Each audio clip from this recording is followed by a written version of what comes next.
Well, over the years, I've had the privilege of being involved in various transition programs. And here in Nairobi or Kenya, basically we've referred to them mainly as the rites of passage programs.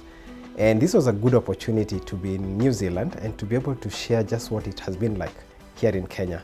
So when we were in New Zealand, it was great to be able to share the churches and to see the excitement that they received it with, especially realizing that this could offer two things. One, it allows them to come back together as a community again to celebrate some of the events that would happen in terms of transition. And the other thing would be able to allow the young people to feel more welcomed and more involved in the churches there.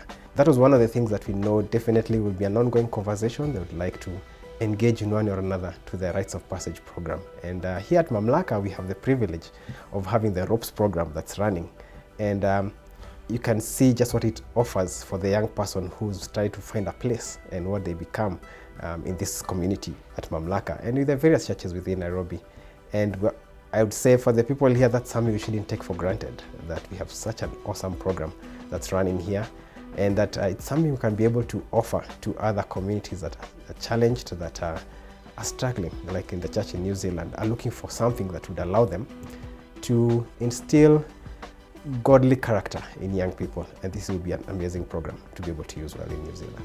One of my experiences while in New Zealand, which was really exciting for me, was an opportunity to do team building, what people commonly refer to as experiential learning.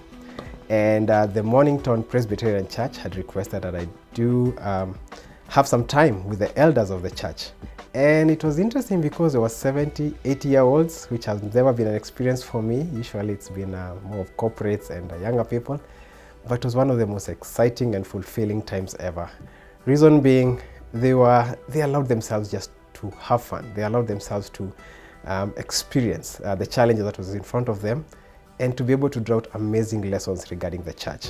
And one of the challenges that was posed by an 80-year-old was to say, it brought a perspective that he had never thought of in terms of how they are looking at growing the church and allowing the young people to get involved.